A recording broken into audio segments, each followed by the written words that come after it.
Welcome back. I'm ITK and market update. Everyone's going mental. I don't understand it. It's over. It's the end. Crypto's never going to come back. Alt season is over. Bitcoin's drowning.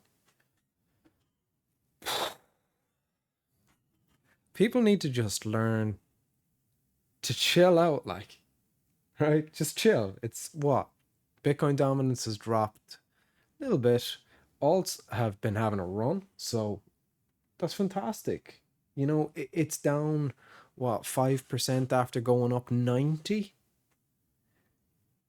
Get a grip, okay? Yeah, first things first. Not financial advice. I'm not your financial advisor. I suggest you sit down with one if you need one. This is for education and entertainment purposes only. Okay, so don't come crying to me with, oh, well, you said this might happen, or you said that might. Let's move on. Okay. Bitcoin dominance. It's down. It's fine.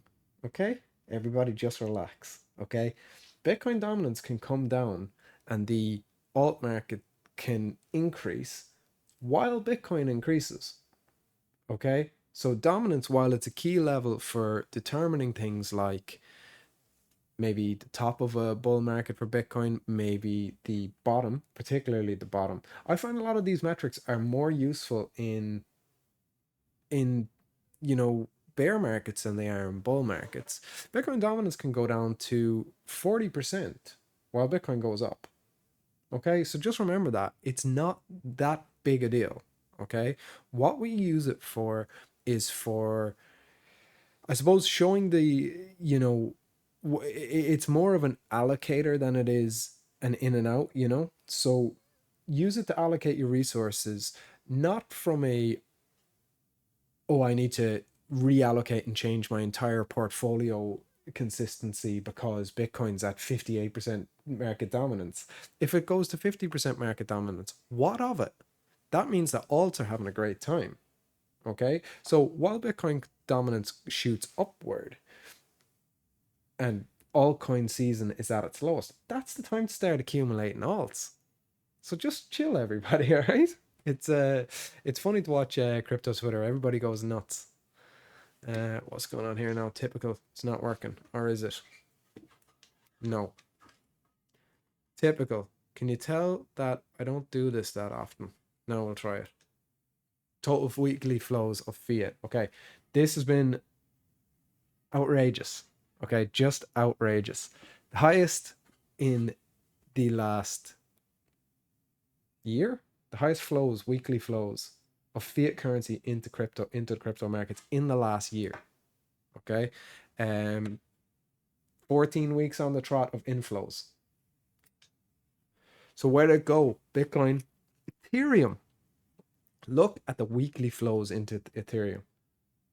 That is outrageous. Now it is going into the ETFs. It's not going into self custody and network usage, but the amount of money flowing in is incredible. Over $2 billion in 1 week. And when you look at multiplier effects and the impact that has on market cap, it's just outrageous. XRP had weekly inflows. I don't know how, considering one of their founders just dumped $150 million worth on the market. But Sol, Sui, everything's doing great. Short Bitcoin starting to rise. This is what I wanted to see. So we talked the last time I did a market update on how important the short Bitcoin metric is.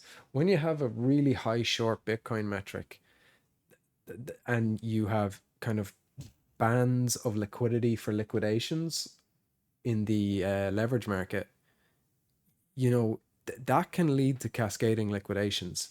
That's what brought us to 123. I think that's what will bring us higher again. So it's good to see it building. I don't like to see people getting wrecked. But if somebody has to get wrecked, I prefer it to be the shorts. So nothing really to discuss here, right? It's par for the course. Global liquidity with a 10-week lead on Bitcoin. it's following the trend. But by the looks of this, and I saw Grok during the week change its predictions on Bitcoin's peak this cycle. Bitcoin's peak this cycle, according to Grok, should be somewhere between about 158,000 and 174,000. And where's the peak on that liquidity, M2 liquidity? It's right at 158. So maybe Grok's just looking at this and saying that's what's going to happen. MVRV score, it's 2.62. We don't get worried until we're up in the fives. That's why, people are kind of scratching their heads when they see people scaling out and starting to take profits. They're not seeing the same things. And it's quite clear to me we have much higher to go on this. Now that can happen real quickly, as you see with the spikes and peaks there. You know, we move up into different ranges. So this is one that needs to be watched like daily. Okay. If there was one metric that I could tell people to keep an eye on for the course of the next 6 to 9 months on a daily basis now, daily basis, it's the MVRV score. This is a cheat code. Okay. Open interest. If you look at this, so these are the Deribit open interest. The reason I use Deribit is because you have the most successful longs on Deribit, okay, of all the markets.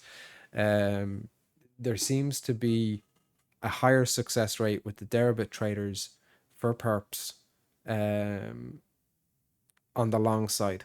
Okay, so these are the guys I like to get a lay of the land off of as to where we could go over the course of the next few months. July 25, you're looking at anywhere between 114 and 130. So that's just for July. September 140, December 140 to 200. Now I don't think it's going to happen that fast, but then again, the markets always shock us.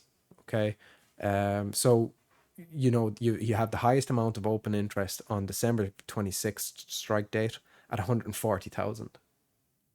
Okay, so if it goes to 140,000 by then, I think everybody be quite happy, particularly if alt season kicks off in the meantime. All right.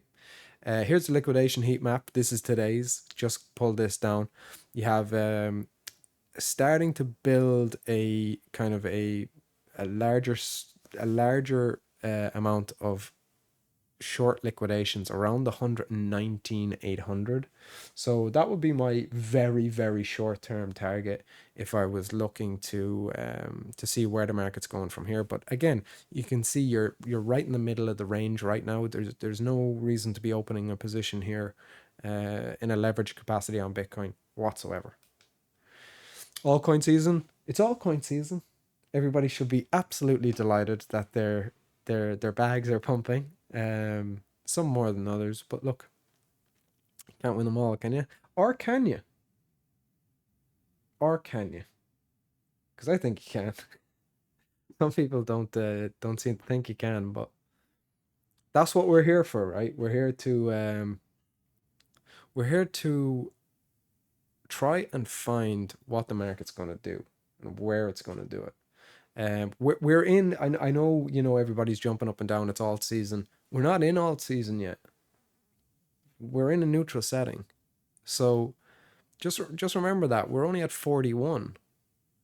Alt season, technically according to people, is 75. So if alt season is truly on, we've got a lot of runway here.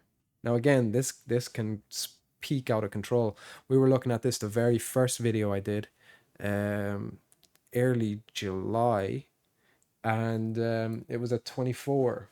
It's at 41. A couple of days ago it was at 51. So it is bouncing around, needs to be watched. I'm not saying buy, sell, just continue your accumulation. If you're looking to offload some alts, you would hope that you would do it during a period of over 75 in the altcoin index, and that Bitcoin dominance would be decreasing at the same time. Daily active users, there's no change really. Okay, so it's difficult to Well, it's not difficult to see why price is going up. Price is going up because of fiat inflows into cryptocurrencies. Simple as that. But there's no real change in daily active users. We're still pinging around between, I suppose, between 18 and 25 million daily active users. So it's up and down. Some days it's 20, some days it's 24. So, there's no kind of fundamental on-chain user base kind of driving this change in the repricing. It's simply just it flows into the asset class. Bridge and flows Arbitrum. I don't understand it. ETH is getting bridged now. Is Arbitrum taking that? Is Avalanche taking that? Is Sol taking it?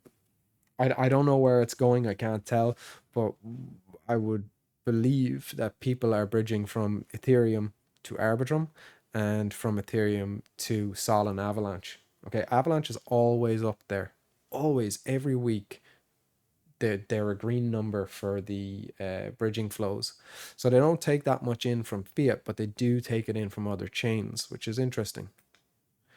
Volatility index, we said it would go higher. It did. I think it hit 1.48 at one stage. It's currently at 1.38 on its way back down. So we checked this a week ago, and it was at 1.19. It was at its lowest in years. So it couldn't go lower really. I'd be happy with it coming back down to 1.2, 1.19 again, and then exploding off that again. Increased volatility is an increased opportunity. That's the end of the slideshow. So, I don't think there was too much in that. Go back here. I don't think there was too much to kind of, too many questions to answer other than, is alt season over? No. Is the bull market over? No. Where's the money coming from that's driving this change? It's coming from fiat. Fiat flows into the asset class. I think that's it really. So I'm not going to keep you 12 minutes, not bad. 12, 13. It's Thursday. I'm going to do Saving is Dead 2. Going to do that hopefully tomorrow if I can find the time. All right. Take care everybody.